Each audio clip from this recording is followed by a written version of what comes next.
Hello everyone, welcome to EduMask. I hope you all will be doing great. So today we will continue with our third lecture of FSI. In this lecture we will discuss about the laboratory ecosystem, then we will see to the third party audit, then we will see कि food import clearance system क्या है। तो इन सब topics को हम in detail discuss करने वाले हैं। तो वीडियो को शुरू करने से पहले I request you all to kindly share and subscribe our channel. To access our course you can join our Telegram channel that is EduMask 1008। अगर आपको कोर्स से रिलेटेड कोई भी क्वेरी है, कोई भी क्वेश्चन है, तो आप हमें मेल कर सकते हैं through our mail ID that is EduMask 1008। तो टाइम ना वेस्ट करते हुए हम अपने टॉपिक को शुरू करने चले। तो सबसे पहले हम डिस्कस करेंगे लेबोरेटरी इकोसिस्टम ऑफ FSI। ठीक है कि लेबोरेटरी इकोसिस्टम क्या है, किस तरीके से फूड की जो टेस्टिंग है वो होती है। तो हमारा जो FSI है वो क्या है, एक फूड सेफ्टी इकोसिस्टम है जिसके अंदर फूड सेफ्टी मेजर्स को ध्यान में रखते हुए सेफ्टी स्टैंडर्ड्स बनाए गए हैं और उनको फॉलोअप किया जाता है, जिससे कि जो हमारा कंज्यूमर है वो एक सेफ और एक अच्छा हेल्दी फूड कंज्यूम कर सके।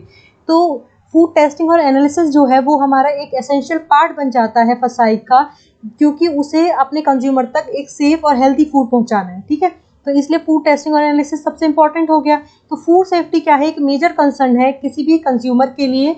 इसलिए हमारा सबसे पहला जो एक स्टेप बनता है वो क्या बनता है कि हम उस फूड की टेस्टिंग करें। तो वेराइटी ऑफ फूड जो है हमारे वो टेस्ट किए जाते हैं कहाँ पे, फूड लैब्स में, फूड लेबोरेटरीज में चेक किए जाते हैं। और ये कौन करवाता है, FSI कराता है। तो FSI का काम क्या हो जाता है कि भाई उसे फूड टेस्टिंग करानी है, तो उसके लिए सबसे पहली चीज़ क्या पड़ेगी, उसकी ज़रूरत पड़ेगी लेबोरेटरीज, फूड लेबोरेटरीज, जहाँ पे वो फूड को टेस्ट और एनालाइज करवा पाए। तो उसके लिए FSI क्या करता है, वो रिकग्नाइज करता है और नोटिफाई करता है किस चीज़ को, जो कि हमारी फूड लेबोरेटरीज है। अब वो कैसी फूड लेबोरेटरीज को टारगेट कर रहा है, जो कि NABL क्या है हमारा, national accreditation board for testing and calibration laboratories. मतलब ये बोर्ड क्या करता है, सर्टिफाइड करता है लेबोरेटरीज को, फूड लेबोरेटरीज को कि जो फूड टेस्टिंग के लिए मतलब एक तरह से लाइसेंस होता है उनके पास। और वो लाइसेंस कौन उन्हें देता है, NABL देता है। तो FSI क्या करता है, उन लैब्स को रिकॉग्नाइज करता है और नोटिफाई करता है जिन लैब्स के पास लाइसेंस होता है किसका, NABL का, और फिर उनके साथ काम करता है किसके लिए, फूड टेस्टिंग और एनालिसिस के लिए। और ये किसके थ्रू बताया गया है हमें, FSS एक्ट सेक्शन 43 के अंडर हमें ये चीज़ बताई गई है कि FSI क्या करता है, NABL के अंदर जो लेबोरेटरीज आती हैं उनके साथ काम करता है। ठीक है, उसके बाद FSI जो है वो, और मतलब ऐसा नहीं है कि सिर्फ NABL जो से एक्रेडिट जो हमारी फूड लेबोरेटरीज उनके साथ ही, जो फॉरेन लेबोरेटरीज हैं उनके साथ भी काम करता है, उनको भी रिकॉग्नाइज करता है। क्यों, क्योंकि जब वो पोर्ट्स पे फूड कंसाइनमेंट्स आते हैं तो वहाँ पे बहुत ज़्यादा एक तरह से हौश पौश ना हो जाए, टाइम ज़्यादा ना लगे, इसके लिए वो क्या करता है, फॉरेन लेबोरेटरीज के साथ भी टाई अप करता है, उनके साथ भी काम करता है।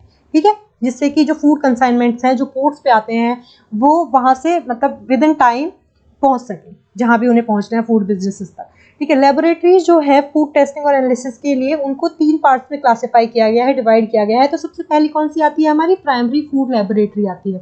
उसके बाद सेकंड आती है हमारी referral food laboratory, and third one is our national reference laboratories. तो ये तीनों में इसको कैटेगराइज किया गया है फूड टेस्टिंग और एनालिसिस के लिए। तो हम इन डिटेल अब देखते हैं कि इनका मतलब क्या होता है, किस तरीके से इनको सेग्रीगेट किया गया।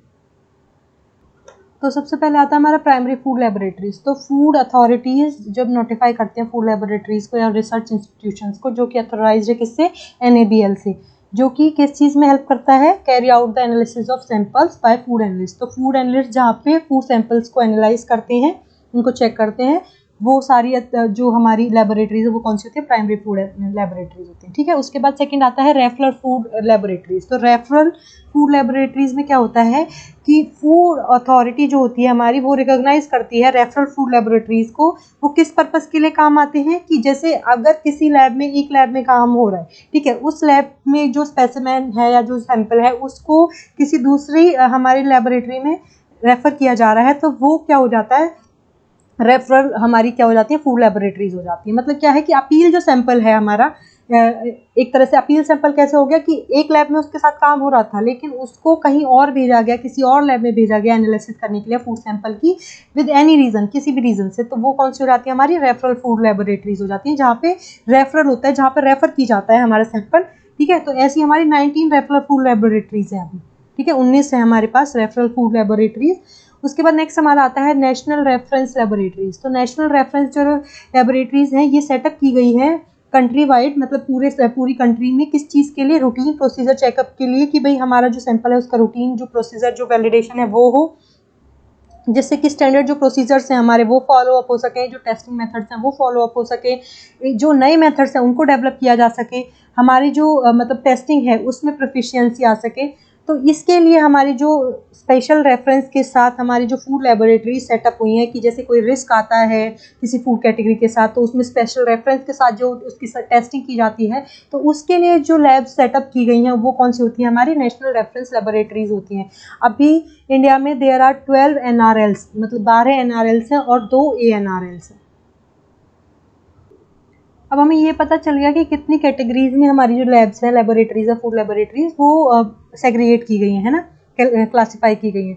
उसके बाद अब हमारा आता है कि फूड टेस्टिंग और एनालिसिस के लिए किस तरीके से लैब्स को सेटअप किया जाता है। तो सेटअप करने के लिए जो मेजर कंपोनेंट्स हैं हमारे लैब्स के लिए, वो सबसे पहला क्या आता है कि सिलेक्शन की सेलेक्ट किया जाता है कि भाई कौन सी लैब हम एक तरह से सेलेक्ट करेंगे। उसके बाद आइडेंटिफाइंग बिल्डिंग फैसिलिटीज़ को आइडेंटिफाई करना, और कंस्ट्रक्शन, ठीक है, कि वेरियस एनालिसिस के लिए हमें किस तरीके की हमें बिल्डिंग चाहिए होगी, ठीक है, कैसा कंस्ट्रक्शन उसका होना चाहिए, तो उस चीज़ को सेलेक्ट करना, क्योंकि हमें हमारा जो फूड एनालिसिस करनी है या फूड टेस्टिंग करनी है उसके लिए हमें कैसी बिल्डिंग या फिर कैसा कंस्ट्रक्शन चाहिए, कैसा हमारा एक इंफ्रास्ट्रक्चर होना चाहिए, उसको सेलेक्ट करना सबसे पहले बहुत ज़रूरी होता है। उसके बाद सेकंड क्या आता है कि एक ऑर्गेनाइजेशनल स्ट्रक्चर पूरी तरह से डेवलप करना, और उसके बाद उसको रिस्पॉन्सिबिलिटीज़ असाइन करना, ठीक है, दूसरा ये आता है। उसके बाद हमें ये देखना कि कौन सी एनालिसिस, हम किस टाइप के फूड की एनालिसिस हम यहाँ पर परफॉर्म करने वाले हैं इस लैब के अंदर, ठीक है। उसके बाद चौथा आ जाता है कि अब हमें ये पता चल गया कैसी एनालिसिस कर रहे हैं, तो उसके बाद हम क्या करेंगे, इक्विपमेंट्स या फिर केमिकल्स क्या है परचेज करेंगे जो फूड टेस्ट करते हैं, ठीक है। उसके बाद नेक्स्ट हमारा आता है कि appointment and maintaining qualified analyst technician, skilled and unskilled staff.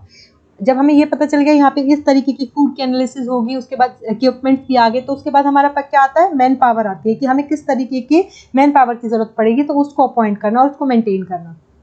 Next क्या आ जाता है कि हमें स्टैंडर्ड ऑपरेशनल और वर्किंग प्रोसीजर को एस्टेब्लिश करना, कि भाई किस तरीके से काम किया जाएगा, ऐसे स्टैंडर्ड्स को एक तरह से एस्टेब्लिश करना, ये हमारा अगला स्टेप हो जाता है।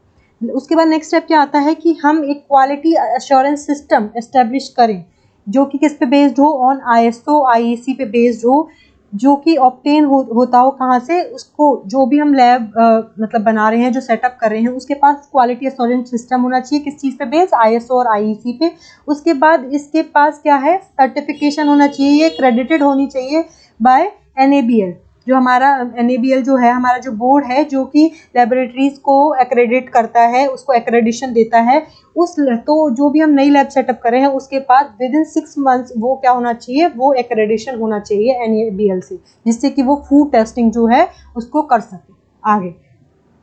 क्लियर? तो आपको समझ में आ गया कि किस तरीके से हमारी एक बेसिक फूड टेस्टिंग और एनालिसिस लेबोरेटरी जो होती है वो सेटअप होती है। तो सबसे पहले हमारा क्या आता है, सबसे पहले हम बिल्डिंग सेटअप करते हैं, फिर हम एक ऑर्गेनाइजेशन स्ट्रक्चर बनाते हैं, फिर रिस्पॉन्सिबिलिटीज़ को साइन करते हैं, फिर हम ये देखते हैं कि हमें किस तरीके की एनालिसिस करनी है, उसका सिलेक्शन होता है, फिर हम इक्विपमेंट्स मंगाते हैं, फिर हम अपना मैन पावर असाइन करते हैं, फिर हम एक स्टैंडर्ड सेट करते हैं, फिर क्वालिटी एश्योरेंस सिस्टम आता है, और फिर उसके बाद आता है कि हमें NABL एक्रेडिशन वाले हमें सर्टिफिकेशन चाहिए होता है विदिन 6 मंथ्स। क्लियर? इसमें ये बताया गया है इस पूरे के पूरे चार्ट में कि किस तरीके से एनालिटिक प्रोसेस होती है विद इन द रूल्स और रेगुलेशंस, उसको फॉलो अप करके। तो सबसे पहले रिसिप्ट आती है सैंपल की, जो भी एनालाइज करना होता है, उसके बाद उसके एक्सेप्टेंस के लिए मतलब उसको स्टोर किया जाता है, फिर डॉक्यूमेंटेशन होता है, जो भी डॉक्यूमेंट्स मतलब सबमिट करने हैं या फिर जो भी पेपर वर्क करना है। उसके बाद ये इशू जो है वो फूड एनालिस्ट तक पहुँचता है, उसके बाद टेस्टिंग होती है, सैंपल प्रिपेयर किया जाता है, फिर उसके बाद जो प्रॉपर या जो रिक्वायर्ड एनालिसिस है वो परफॉर्म की जाती है, डॉक्यूमेंटेशन किया जाता है डेटा का, फिर उसके बाद टेस्ट रिपोर्ट प्रिपेयर की जाती है और उस रिपोर्ट को डिस्पैच कर दिया जाता है। ठीक है, तो ये सारे स्टेप्स फॉलो अप किए जाते हैं एक प्रॉपर एक फूड सैंपल को एनालाइज करने के लिए। अब हमारा आता है लेबोरेटरी का जो ऑर्गेनाइजेशन सिस्टम है उसके बारे में, उसका कैसे स्ट्रक्चर फॉर्म होगा। ठीक है, तो सबसे पहले क्या होता है, एक हेड या फिर आप कह सकते हैं चीफ फूड एनालिस्ट होता है। ठीक है, उसके बाद नीचे उसको उसके नीचे 3 पार्ट में सेग्रीगेट किया गया है। क्या है, एनालिटिकल स्टाफ, फिर एडमिनिस्ट्रेटिव स्टाफ, फिर सपोर्ट स्टाफ। तो चीफ फूड एनालिस्ट क्या है कि इसका की रोल, इसकी पोजीशन जो है वो सबसे मेन रोल प्ले करती है, क्योंकि कोई भी जो रिपोर्ट है या कोई भी जो सैंपल है वो एनालिसिस या टेस्टिंग के बाद जब बाहर रिलीज होता है, जब उसको भेजा जाता है, उससे पहले उसका प्रॉपर चेक करना, उसको थॉरोली चेक करना, और उसकी मतलब रिपोर्ट का जो रिजल्ट है उसकी पूरी रिस्पॉन्सिबिलिटी किसकी होती है? चीफ फूड एनालिस्ट की होती है। तो जो हेड है लेबोरेटरी का, वो एक तरह से लेबोरेटरी का स्पोक्स पर्सन होता है, और उसको प्रॉपर नॉलेज होनी चाहिए सबकी, फसाई की, एफएसएस रूल्स और रेगुलेशंस की डीप नॉलेज होनी चाहिए और प्रॉपर अंडरस्टैंडिंग होनी चाहिए, जिससे कि जब कोई रिपोर्ट जाती है तो उसके लिए वो फुली रिस्पॉन्सिबल होता है, उसके पास पूरी चीज मतलब एक तरह से पावर होती है उस चीज़ को रिलीज करने की, क्योंकि वो एक तरह से हेड है, चीफ फूड एनालिस्ट है, जो कि इस पूरे मतलब जो प्रोसेस हो रहा है उसके लिए स्पोक्स पर्सन है। क्लियर? उसके बाद नेक्स्ट आता है हमारा एनालिटिकल स्टाफ। एनालिटिकल स्टाफ क्या है? ये एक तरह से हार्ट ऑफ एवरी लेबोरेटरी, मतलब एक तरह से ये मतलब हार्ट है कि मतलब एक तरह से दिल है पूरी लेबोरेटरी का। मतलब ये सारी चीज़ों को, ये पर्सनल जो एक तरह से ये जो पर्सनल्स होते हैं, ये जो हमारे एक तरह से एम्प्लॉयज़ होते हैं, ये क्या परफॉर्म करते हैं? They perform the analysis in food analysis laboratory. तो ये एनालिसिस परफॉर्म करते हैं। तो एनालिटिकल स्टाफ क्या है? Heart of the every laboratory, मतलब हर लेबोरेटरी के क्या है? का दिल होता है, क्योंकि यही परफॉर्म करते हैं एनालिसिस, यही फूड टेस्टिंग और एनालिसिस करते हैं हर लेबोरेटरी के अंदर। अब इनको कितने पार्ट्स में डिवाइड किया गया है वो देखो। तो इनको 3 पार्ट्स में डिवाइड किया गया है। तो जूनियर एनालिस्ट, टेक्निकल ऑफिसर और टेक्निकल असिस्टेंट। तो जूनियर एनालिस्ट जो होता है वो रिस्पॉन्सिबल होता है एनालिटिकल वर्क को परफॉर्म करने के लिए, जो कि फॉलो करता है एसओपीज़ को। एसओपीज़ क्या है? हमारी स्टैंडर्ड ऑपरेटिंग प्रोसीजर है, जिसमें कि हमारी जो फूड इम्पोर्ट्स है या फिर जो क्लियरेंस होती है उसके step by step procedure follow किए जाते हैं। ठीक है? तो क्या है इसकी रिस्पॉन्सिबिलिटी? क्या होती है कि एनालिटिकल वर्क को परफॉर्म करता है बाय फॉलोइंग एसओपीज़। और ये किसके डायरेक्शन के अंदर होता है? सीनियर फूड एनालिस्ट, मतलब सीनियर फूड एनालिस्ट की विजिलेंस के अंदर ये जूनियर एनालिस्ट काम करते हैं। तो एनालिस्ट जो है उसको प्रॉपर नॉलेज होनी चाहिए बेसिक केमिकल रिएक्शंस की, और जो प्रिंसिपल मेथड्स हैं उनको यूज़ करने की, मतलब उसको प्रॉपर नॉलेज होनी चाहिए कि एनालिसिस कैसे होगी। ठीक है? उसके बाद नेक्स्ट हमारा आता है टेक्निकल ऑफिसर। तो टेक्निकल ऑफिसर जो है that should be able to carry out the chemical and microbiological analysis in food.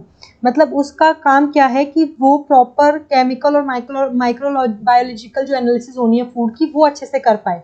कि वो रिस्पॉन्सिबल होता है for maintaining of log books, documents, data record, documentation of all technical activities. मतलब technical officer का क्या काम होता है कि क्या रिस्पॉन्सिबिलिटी होती है कि उसको सारी log books, documents, data record या डॉक्यूमेंटेशन जो है टेक्निकल एक्टिविटीज़ का, उनको मेंटेन करना पड़ता है किस तरीके से? As per quality manual and existing regulation. मतलब जो एग्जिस्टिंग रूल और रेगुलेशन है और जो क्वालिटी मैनुअल्स बनाए हुए हैं, अभी स्टैंडर्ड्स बनाए गए हैं क्वालिटी मैनुअल्स के, उनको प्रॉपर रखना, उनके हिसाब से उसको सारी जो टेक्निकल एक्टिविटीज़ है उनका सारा जो लेखा जोखा है, डॉक्यूमेंटेशन जो है, जो रिकॉर्डिंग है, रिकॉर्ड्स हैं, उनको रखना होता है। ये होता है टेक्निकल ऑफिसर का काम। सबसे पहले तो उसको कैरी आउट करना होता है केमिकल और माइक्रोबायोलॉजिकल एनालिसिस ऑफ फूड। उसके बाद वो रिस्पॉन्सिबल होता है इस सब का रिकॉर्ड को मेंटेन करने के लिए। ठीक है? उसके बाद आता है टेक्निकल असिस्टेंट्स। तो टेक्निकल असिस्टेंट क्या है कि इनको ये फेमिलियर होने चाहिए with the use of weighing balances, pH meter, preparation of reagent with details such as chemical name, expiry date, purity of the chemical etcetera. मतलब टेक्निकल असिस्टेंट का क्या होता है कि ये फेमिलियर होने चाहिए कि किस तरीके का बैलेंस, वेइंग बैलेंस यूज़ करना है, पीएच मीटर कैसा होना चाहिए। ठीक है? रिएजेंट जो होते हैं हमारे, उनको प्रिपेयर करने के लिए केमिकल के जो नेम्स हैं उनके बारे में पता होना चाहिए, एक्सपायरी डेट कब है किस चीज़ की वो पता होना चाहिए, प्योरिटी ऑफ केमिकल्स के मतलब केमिकल की जो प्योरिटी है उसके बारे में। तो ये सारी चीज़ें किसको पता होनी चाहिए? टेक्निकल असिस्टेंट को पता होनी चाहिए। ठीक है? तो टेक्निकल असिस्टेंट का काम क्या होता है कि वो जो मतलब माइनर चीज़ें हैं, जैसे कि केमिकल का नेम है, पीएच मीटर है, जो भी मतलब इक्विपमेंट्स वगैरह है, उसके बारे में उसको प्रॉपर नॉलेज होनी चाहिए असिस्टेंट को। टेक्निकल ऑफिसर का क्या है कि केमिकल और माइक्रोबायोलॉजिकल जो एनालिसिस होती है फूड की, वो कैरी आउट करता है। उसके बाद उसको मेंटेन करके रखना पड़ता है रिकॉर्ड्स और डॉक्यूमेंटेशन को और सारी टेक्निकल एक्टिविटीज़ का। ठीक है? जो भी हमारी क्वालिटी मैनुअल और जो एग्जिस्टिंग रेगुलेशन है उसके हिसाब से। जूनियर एनालिस्ट का क्या काम होता है कि जितनी भी एनालिटिकल वर्क जो परफॉर्म हो रहा है उसको under the direction of senior food analyst perform करता है। ठीक है? तो मतलब जितने भी एनालिटिकल वर्क होते हैं उनको परफॉर्म करने का के लिए कौन रिस्पॉन्सिबल होता है? जूनियर एनालिस्ट रिस्पॉन्सिबल होता है। उसको बेसिक केमिकल रिएक्शंस और जो मेथड्स हैं, प्रिंसिपल मेथड्स हैं, उसके बारे में प्रॉपर नॉलेज होनी चाहिए। ठीक है? तो ये 3 कैटेगरी थी हमारी किसके? एडमिनिस्ट्रेटिव स्टाफ के बारे में। उसके बाद एनालिटिकल स्टाफ के बारे में। उसके बाद अब हमारा आता है एडमिनिस्ट्रेटिव स्टाफ। एडमिनिस्ट्रेटिव स्टाफ में क्या आएगा, जो भी एडमिनिस्ट्रेटिव असिस्टेंस कर रहे हैं, जैसे जो जनरल एडमिनिस्ट्रेशन को देख रहे हैं, फिर फाइनेंस को देख रहे हैं, अकाउंट, स्टोर्स, परचेजेस, जो भी मतलब ऑफिस का वर्क कर रहे हैं, जो ऑफिस में पेपर वर्क कर रहे हैं। और पेपर वर्क में क्या आता है कि जैसे वो परचेजेस, स्टोरेज जो प्रोसीजर है हमारा, रिकॉर्ड्स को मेंटेन करना, सैंपल्स के को, टेस्ट रिपोर्ट्स को प्रिपेयर करना, अकाउंट्स को मेंटेन करना, ये सारा काम कौन करता है, एडमिनिस्ट्रेटिव स्टाफ करता है। उसके बाद आता है सपोर्ट स्टाफ। तो सपोर्ट स्टाफ क्या रिस्पॉन्सिबल होता है, for the upkeep and optimal functioning of specific equipments, कि जो इक्विपमेंट्स है हमारे वो अच्छे से काम करें, ऑपरेटिंग मेथड्स जो है उनकी ऑप्टिमल फंक्शनिंग के लिए, स्पेशली ट्रबल शूटिंग जो होती है उसमें, मेंटेनिंग एंड सॉल्विंग प्रॉब्लम्स, ठीक है, as well as continuous training of junior staff when required. It is most important that sufficient number of person is hired for support function. About 15 to 20% of total number of analytical staff or one per lab section is often sufficient। मतलब 15 से 20% जो हमारा analytical staff है, analytical staff जो total है उसका 15 से 20% हमारे पास सपोर्टिंग स्टाफ होना चाहिए। क्योंकि सपोर्टिंग स्टाफ जो है वो हर मतलब एक तरीके से सपोर्टिंगली मतलब काम कर रहे हैं एनालिटिकल स्टाफ के साथ, कि जो भी वो काम कर रहे हैं उसके लिए उनके साथ उनको मेंटेन करने के लिए किसकी ज़रूरत पड़ती है, प्रॉब्लम सॉल्विंग के लिए सपोर्ट स्टाफ की ज़रूरत पड़ती है। तो इसीलिए सपोर्ट स्टाफ जो है वो सफिशिएंट नंबर में हायर होना चाहिए। मतलब अगर जो टोटल एनालिटिकल जो हमारा स्टाफ है उसके 15 से 20% हमारे पास सपोर्ट स्टाफ होना चाहिए, ठीक है। इसकी फंक्शनिंग क्या क्या होती है कि भाई ये मतलब एक तरह से ऑप्टिमल फंक्शनिंग को देखने के लिए कि इक्विपमेंट अच्छे से काम कर रहे हैं, ऑपरेटिंग मेथड्स के लिए, कोई भी चीज़ कोई भी प्रॉब्लम है उसको मेंटेन करवाने के लिए। तो मतलब ये एक तरह से हेल्पिंग हैंड है, ये सपोर्टिंग स्टाफ है for the analytical staff. Next अब हमारा आता है food import clearance system implemented by FSI। तो FSI ने जो इम्प्लीमेंट कर रखा है फूड इम्पोर्ट क्लियरेंस सिस्टम, उसके बारे में डिस्कस करेंगे। तो FSS एक्ट 2006 के अंदर सेक्शन 25 में ये कहा गया है कि कोई भी पर्सन इम्पोर्ट नहीं करेगा मतलब इंडिया के बाहर, किस मतलब कॉन्टेक्स्ट में ये चीज़ बोली गई है। तो सबसे पहला आता है कि कोई भी अनसेफ या मिस ब्रांडेड और सब स्टैंडर्ड फूड जो है, जो कि किसी भी तरीके से मतलब एक तरह से एक्सट्रानियस मैटर के अंदर मतलब जो फूड है वो सेफ नहीं है, मिस ब्रांडेड है या सब स्टैंडर्ड फूड है, वो इम्पोर्ट नहीं होगा, ठीक है, पहला हो गया। उसके बाद हमारा सेकंड आता है कि कोई भी आर्टिकल ऑफ फूड जो कि बाहर इंपोर्ट किया जा रहा है जिसके लिए लाइसेंस की ज़रूरत है, और उसको बिना लाइसेंस या बिना रूल्स रेगुलेशंस के अगर कोई लाइसेंस की जो कंडीशंस है उसको फॉलो ना करके अगर उसको इंपोर्ट कर रहा है तो वो भी इंपोर्ट नहीं होगा, वो इंपोर्ट नहीं किया जा सकता इंडिया के बाहर, वो एक ऑफेंस है। उसके बाद थर्ड क्या आता है कि कोई भी ऐसा आर्टिकल ऑफ फूड जो कि मतलब रेगुलेशन या लॉ के अंडर आके किसी भी प्रोविज़न को, एक्ट के किसी भी प्रोविज़न को कॉन्ट्रावीन कर रहा है, उसके मतलब लॉज के अंदर नहीं आ रहा है, रूल्स और रेगुलेशंस को कहीं ना कहीं हिट कर रहा है, तो उसको भी उस फूड ऑफ आर्टिकल को भी इंपोर्ट नहीं किया जा सकता, ठीक है। तो ये तीन जो है ये कंडीशन दी गई है कि इसके लिए जो हमारा फूड है वो इंपोर्ट नहीं हो सकता इंडिया से, कि कोई भी पर्सन उसको इंपोर्ट नहीं कर सकता through our FSS act 2006 in section 25 this is mention, ठीक है। सेकंड क्या मेंशन है कि जो सेंट्रल गवर्नमेंट है उसको फॉलो करना पड़ेगा किसको, स्टैंडर्ड्स को, जो कि फूड अथॉरिटी के अंदर इस एक्ट के अंदर, कौन सा एक्ट है हमारा 1992 का जो एक्ट है, जो कि फॉरेन ट्रेड जो होती है हमारे आर्टिकल ऑफ फूड की, जो फॉरेन ट्रेड होती है उसको प्रोहिबिट करता है, रेस्ट्रिक्ट करता है, या फिर कोई रूल्स या रेगुलेशंस को फॉलो अप करता है आर्टिकल ऑफ फूड को इंपोर्ट करने के लिए under foreign trade development and regulation act 1992, ठीक है। उसके लिए सेंट्रल गवर्नमेंट को फॉलो करना पड़ेगा स्टैंडर्ड्स ऑफ, जो स्टैंडर्ड्स इसके अंदर आते हैं फूड अथॉरिटी जो एक्ट है उसके अंदर जो भी हमारे प्रोविजंस आते हैं उसको सेंट्रल गवर्नमेंट को फॉलो अप करना पड़ेगा, ठीक है। अब आता है कि ऑनलाइन कैसे फूड इंपोर्ट जो होता है वो क्लियरेंस सिस्टम जो है हमारा फूड इंपोर्ट क्लियरेंस सिस्टम वो कैसे वर्क करता है। तो फूड अथॉरिटी ने एक इंटीग्रेटेड वेब बेस्ड सिस्टम बनाया है फॉर FICS। इसको एक्सेस करने के लिए जो इम्पोर्टर्स हैं या फिर जो नोटिफाइड लेबोरेटरीज हैं उनको रजिस्ट्रेशन कराना बहुत ज़रूरी है ऑनलाइन FICS पे। जब ये अप्रूव हो जाता है रजिस्ट्रेशन फूड अथॉरिटीज़ या अथॉराइज ऑफिसर के थ्रू, तो एक यूज़र नेम और पासवर्ड जनरेट किया जाता है। तो FICS के अंदर लॉगिन करने के लिए जो फूड अथॉरिटी अथॉराइज ऑफिसर्स हैं या फिर उसका जो स्टाफ है, जो एक्रेडिटेड लेबोरेटरीज हैं, फूड इंपोर्टर्स हैं या CHAs हैं, उन सबको अपना यूज़र नेम और पासवर्ड यूज़ करना पड़ेगा to access the FICS through the website, ठीक है। तो ऑनलाइन FICS ऐसे वर्क करता है। अब आता है कि क्या प्रोसीजर फॉलो किया जाता है ऑथराइज्ड ऑफिसर के थ्रू, जिसमें कि वो इंस्पेक्शन करता है जो इंपोर्ट होता है फूड उसका। तो सबसे पहले एप्लीकेशन फिल होती है फॉर इंस्पेक्शन, इंपोर्टर जो है वो एक एप्लीकेशन फिल करेगा कि भाई उसे अपने फूड का इंस्पेक्शन कराना है टू द ऑथराइज्ड ऑफिसर, ठीक है। उसके अंदर क्या आता है कि सबसे पहले तो उसके पास लाइसेंस होना चाहिए अंडर द FSS एक्ट 2006, कि जो भी वो प्रोडक्ट को अप्रूव करा रहा है वो मतलब जो FSS एक्ट 2006 के अंडर मतलब उसके लिए वैलिड लाइसेंसिंग होनी चाहिए, ठीक है। Food authority to import food article into India, ठीक है। उसके बाद हमारा है इंपोर्ट करने के लिए, उसके बाद हमारा है फूड इंपोर्टर जो है उसके जब वो पहुंचेगा तो उसके पास उस पॉइंट ऑफ टाइम पे जिस पे जब इंस्पेक्शन होने वाला है उसका जो फूड है वो अवेलेबल होना चाहिए for the inspection and drawal of the samples, मतलब जो सैंपल्स हैं वो उसके मतलब वहाँ पे अवेलेबिलिटी होनी चाहिए। उसके बाद उसके डॉक्यूमेंट्स को वेरीफाई किया जाएगा। उसके बाद नेक्स्ट स्टेप क्या आता है कि ऑथराइज्ड ऑफिसर इस चीज़ को सर्टेन करेगा, इस चीज़ के बारे में मतलब अश्योर होगा कि उसकी जो बैलेंस शेल्फ लाइफ है वो एकदम प्रॉपर होनी चाहिए, और जब वो कंक्लूड करेगा कि इसको इंपोर्ट किया जा सकता है कि नहीं किया जा सकता है। और उसके लिए क्या क्राइटेरिया है, क्राइटेरिया ये है कि जो बैलेंस शेल्फ लाइफ है फूड की वो डेट ऑफ इंपोर्ट, जब वो इंपोर्ट हो रहा है उस टाइम पे less than 60% of the valid remaining shelf life, जो उसकी रिमेनिंग शेल्फ लाइफ है उसका 60% होनी चाहिए, तभी क्लियरेंस हो सकती है उस इंपोर्टेड फूड की, otherwise it will be rejected. Clear. Next क्या आता है कि जो ऑथराइज्ड ऑफिसर है या फिर उसका जो स्टाफ है वो इंस्पेक्ट करेगा फूड की स्टोरेज कंडीशंस को, उसकी लेबलिंग और पैकेजिंग को, ठीक है। उसके बाद ही वो नोटिफाई मतलब फिर वो इंपोर्ट कर सकता है फूड आर्टिकल को, ठीक है, इंपोर्टर के को। उसके बाद नेक्स्ट क्या आता है, अगर कोई प्री पैकेज फूड है तो इस चीज़ के लिए प्रॉपर स्क्रूटनाइज किया जाता है, प्रॉपर इस चीज़ को चेक किया जाता है कि जो उसकी पैकेजिंग और लेबलिंग है जो रिक्वायर्ड होनी चाहिए, जो जिसकी ज़रूरत है, अगर वो अंडर द मतलब लॉ या फिर जो भी एक रूल्स रेगुलेशन बनाया गया है किसके under, food safety and standards packaging labelling regulation 2011, उसके अंदर अगर वो उस रूल्स उस अंडर द ऑर्डर आ रही है, अंडर द लॉ आ रही है, तो ही ऑथराइज ऑफिसर उसको पास करेगा। अगर ऐसा नहीं होता तो वो क्या है, वो रिजेक्ट कर दिया जाता है। क्लियर। मतलब पैकेजिंग और लेबलिंग की जो रिक्वायरमेंट है वो सर्टेन करने के लिए, उसको अश्योर करने के लिए हमारा क्या है, food safety and standards regulation जो है 2011 उसके अंदर आता है तो वो पास होगा। अदरवाइज अगर वो नॉन कंप्लायंस है, अंडर द लॉ या लीगली नहीं आ रहा है उसके अंदर, तो ऑथराइज ऑफिसर उसको रिजेक्ट कर सकता है, उसके लिए एक रिजेक्शन रिपोर्ट इशू कर देगा।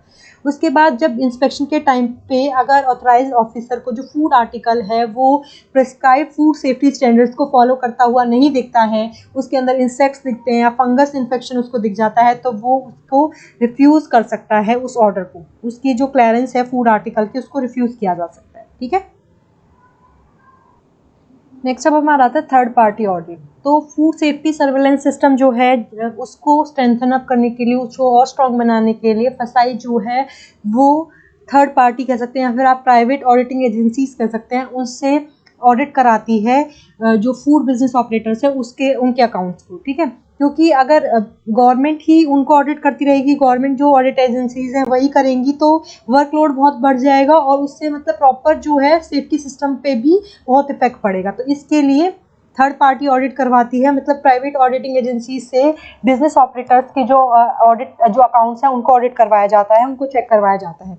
तो फूड बिजनेसेस जिनको कि मैंडेटरी है फूड सेफ्टी ऑडिट्स को, मतलब फूड सेफ्टी को ऑडिट करवाना, जो उसके रिकॉर्ड्स हैं उनको ऑडिट करवाना, जो कि फूड अथॉरिटी ने उनके लिए मैंडेटरी कर रखा है, तो वो उसके लिए वो लायबल है कि वो अपने जो बिजनेस का जो मतलब एक तरह से जो फूड बिजनेसेस उनके चल रहे हैं उनको ऑडिट करवा सकती हैं from the recognised auditing agencies. ठीक है, कि मतलब फूड सेफ्टी ऑडिट के लिए वो एक रिकॉग्नाइज्ड ऑडिटिंग एजेंसीज को मतलब वो कर सकते हैं, कांटेक्ट कर सकते हैं, या फिर उनको उनके साथ अपनी ऑडिटिंग अपनी जो अकाउंट्स है उनको ऑडिट करवा सकते हैं। इसका ऑब्जेक्टिव क्या है, इसकी इस चीज़ को करने का, थर्ड पार्टी से ऑडिट कराने का? सबसे पहले तो फूड सेफ्टी सर्विलेंस सिस्टम जो है वो स्ट्रेंथन अप होता है, स्ट्रॉन्ग होता है। क्या होता है कि जो रेगुलेटरी फूड सेफ्टी इंस्पेक्शंस जो सेंट्रल और स्टेट गवर्नमेंट जो कंडक्ट करती है, लाइसेंसिंग जो अथॉरिटीज़ हैं जो वो कंडक्ट करती हैं फूड सेफ्टी इंस्पेक्शंस को, वो उसका काम कम हो जाता है कि अगर आप ऑडिट करवाते रहेंगे अपने अकाउंट को थर्ड पार्टी के थ्रू या प्राइवेट ऑडिटिंग एजेंसीज के थ्रू, तो जो वर्कलोड है सेंट्रल या स्टेट लाइसेंसिंग अथॉरिटीज़ पे वो कम हो जाएगा। एनकरेज सेल्फ कंप्लायंस, मतलब कि जो खुद, मतलब जैसे आप ये समझ लीजिए कि कोई भी जो फूड बिजनेस ऑपरेटर है वो खुद में ही एक तरह से क्या रहेगा, स्टिक रहेगा। वो समझेगा कि वो उसको जो नेसेसरी स्टेप लेने चाहिए to comply with the policies या रिलेवेंट रूल्स जो हैं उससे वो अटैच रहने के लिए खुद को एक एनकरेजमेंट देने के लिए भी ज़रूरी है कि वो अपने जो अकाउंट्स है उसको ऑडिट करवाता रहे। और थर्ड पार्टी ऑडिट करेंगे तो प्राइवेट एजेंसीज जो ऑडिट करेंगी उससे क्या होता है कि एक तरह से जो वर्कलोड है वो सेंट्रल के ऊपर नहीं आता ज़्यादा, मतलब हौश पौश नहीं होगा, हमारा जो सेफ्टी सिस्टम है वो एक तरह से स्ट्रॉन्ग रहेगा। उसके बाद नेक्स्ट हमारा आता है develop a self sustaining ecosystem for insuring compliance of FBOs, कि एक सेल्फ सस्टेनिंग इकोसिस्टम हम डेवलप कर सके, कि हम खुद सस्टेन कर सकते हैं, वैसा एक इकोसिस्टम हम डेवलप कर सके फॉर इंश्योरिंग कंप्लायंस ऑफ एफबीओज। जो हमारे फूड बिजनेस ऑपरेटर्स हैं उनका जो है वो भी एक तरह से इंश्योर रहें, किसके साथ, रूल्स के साथ स्टिक रहें, एडहर टू रूल्स रहें। इसके लिए भी मतलब हमारा ज़रूरी है कि थर्ड पार्टी ऑडिट हो, मतलब एक सेल्फ सस्टेनिंग इकोसिस्टम डेवलप हो सके। किस लिए, जिससे कि जो एफबीओज हैं हमारे, जो फूड बिजनेस ऑपरेटर्स हैं, वो अपना रूल्स और रेगुलेशन से स्टिक रहें। एक जो गैप होता है रेगुलेटर लेड एनफोर्समेंट के बीच में और फील्ड लेवल नॉन कंप्लायंस के बीच में, उस गैप को रिड्यूस करते हैं। ठीक है, इसका मतलब ये है कि जो भी रूल्स और रेगुलेशन एनफोर्स किए गए हैं, लागू हो रखे हैं, ठीक है, और जो फील्ड लेवल पे हमारा जहाँ पे कि जहाँ पे रूल्स और रेगुलेशंस नहीं है उनके बीच के गैप को भी कम करता है। मतलब जहाँ पे हम रूल्स और रेगुलेशंस से काम कर रहे हैं और जहाँ पे हमारे रूल्स और रेगुलेशन नहीं है फील्ड लेवल पे, जहाँ पे आप लगा लो कि जो छोटे छोटे वेंडर्स लगा लीजिए, हॉकर्स लगा लीजिए, उनके बीच में, मतलब वहाँ पे जहाँ पे वो बहुत ज़्यादा, मतलब आप लगा लीजिए रूल्स रेगुलेशंस को फॉलो अप नहीं कर पाते, उस गैप को ब्रिज करने में भी हेल्प करता है थर्ड पार्टी ऑडिट। अब आता है कि उन ऑडिटिंग एजेंसीज को, जो प्राइवेट ऑडिटिंग एजेंसीज है, उनको रिकॉग्नाइज करने के लिए क्या क्राइटेरिया होता है। कि ऐसा नहीं है कि किसी भी ऑडिट एजेंसी को के थ्रू हम चेक करवा सकते हैं ऑडिट्स का। जो फूड बिजनेस ऑपरेटर्स है उनके ऑडिट को उन्होंने किस एजेंसी से चेक कराया है, उसके लिए कि वो एजेंसी अथोराइज होनी चाहिए। तो उसके लिए क्या क्राइटेरिया है, सबसे पहले तो वो लीगल एंटिटी होनी चाहिए इंडिया के अंदर, ठीक है। दूसरा, उसके पास एक वैलिड एक्रेडिटेशन होना चाहिए अगेंस्ट आईएसओ आईईसी 17020 और आईएसओ आईईसी 17021, ठीक है। मतलब कहने का मतलब ये है कि उसके पास एक प्रॉपर सर्टिफिकेशन होनी चाहिए, वो एक्रेडिट होनी चाहिए अगेंस्ट आईएसओ, ठीक है। उसके बाद हमारा नेक्स्ट क्या आता है कि accreditation body is member of IAF. जो एक्रेडिटेशन बॉडी है वो मेंबर होनी चाहिए किसकी, इंटरनेशनल एक्रेडिटेशन फॉर्म की, and signatory to IAF multilateral recognisation arrangement. मतलब कि हमारी जो एक्रेडिटेशन बॉडी है वो एक मेंबर होनी चाहिए आईएएफ की, या फिर सिग्नेटरी होनी चाहिए आईएएफ मल्टीलेटरल रिकॉग्नाइजेशन अरेंजमेंट की, ठीक है। इसके पास 3 क्वालिफाइड ऑडिटर होने चाहिए मिनिमम। जो ऑडिटिंग एजेंसी है उसके पास मिनिमम 3 क्वालिफाइड ऑडिटर्स होने चाहिए। उसके बाद it is desirable to have indemnity insurance, मतलब इंश्योरेंस होना चाहिए ऐसा कि अगर कभी फाइनेंशियल बर्डन हो जाए तो उसके लिए उसके पास सिक्योरिटी ऐसे या प्रोटेक्शन होना चाहिए उसके अगेंस्ट, कि भाई अगर कल को फाइनेंशियल बर्डन आता है तो, ठीक है। तो ये क्राइटेरिया होता है ऑडिटिंग एजेंसीज को रिकॉग्नाइज करने का, कि जिससे भी ऑडिट करवाया जा रहा है वो जो ऑडिटिंग एजेंसी है वो एक तरह से ठीक है कि नहीं, ठीक है। उसके बाद आता है नेक्स्ट क्वालिफिकेशन जो चाहिए फॉर फूड सेफ्टी ऑडिटर और ऑडिटिंग एजेंसी, कि जो क्वालिफिकेशन प्रिस्क्राइब की गई है किसी फूड सेफ्टी ऑडिटर के लिए या फिर ऑडिटिंग एजेंसी के लिए। तो सबसे पहला क्या है कि bachelor degree in food, dairy, fishery, oil technology, biochemistry, ये या केमिस्ट्री, इस समय उनको बैचलर डिग्री होनी चाहिए। एफएसएस एक्ट की नॉलेज होनी चाहिए। एक्रेडिटेड लेड ऑडिटर कोर्स होना चाहिए, ठीक है। एक्रेडिटेड लीड ऑडिटर कोर्स, मतलब ये जो है ये क्वालिफिकेशन उनके पास होनी ही चाहिए, जो भी ऑडिटिंग एजेंसी है या फिर जो भी फूड सेफ्टी ऑडिटर है। अब देखो कैसे क्राइटेरिया फॉलो किया जाता है। ऑडिटिंग एजेंसी आती है, अप्लाई करती है अलॉन्ग विद द फीस, कि भाई उसको रिकॉग्नाइज किया जाए, मतलब उसको एक्रेडिट बनाया जाए।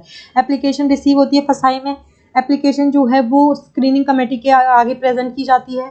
उसके बाद स्क्रीनिंग कमेटी उसको एक्सेस करती है और on the basis of qualification, experience या जो भी नेसेसरी चीज़ें होती हैं थ्रू इंटरव्यू और एग्जाम, उसके थ्रू उसको एक्सेस करती है, ठीक है। अगर वो ठीक होता है तो उसको अप्रूव कर देती है, नहीं तो रिजेक्ट कर देती है। जब अप्रूव हो जाता है तो उसको सर्टिफिकेट मिल जाता है of provisional recognition issued and list of recognised auditors of agency published on FSSAI website with validity and scope of audit, ठीक है। उसके बाद उसको सर्टिफिकेशन मिल जाता है और उसको फसाई की जो वेबसाइट है, ऑफिशियल वेबसाइट, उस पर एक तरह से पब्लिश कर दिया जाता है, ओके। उसके बाद एफबीओ जो होते हैं, फूड बिजनेस ऑपरेटर्स जो होते हैं, उनके पास अपनी चॉइस होती है, वो according to their business requirement वहाँ से अपने जो अकाउंट्स है उनको ऑडिट करवा सकते हैं। ठीक है। ऑडिटिंग जो हमारी एजेंसीज होती हैं उनको मॉनिटर करना भी बहुत ज़रूरी है कि वो कहीं गलत तो नहीं कर रही, कोई फेक तो नहीं हो रहा, फ्रॉड तो नहीं हो रहा। तो फूड अथॉरिटीज़ जो है वो मॉनिटर करती हैं जो रिकॉग्नाइज्ड हमारी ऑडिटिंग एजेंसीज होती हैं उनकी परफॉर्मेंस को। किस तरीके से करती हैं कि वो रिव्यू करती हैं, जो भी वो ऑडिट रिपोर्ट्स बनाते हैं किसी भी बिजनेस ऑपरेटर की, फूड बिजनेस ऑपरेटर की, उसको रिव्यू करते हैं, उसकी परफॉर्मेंस को रिव्यू करते हैं।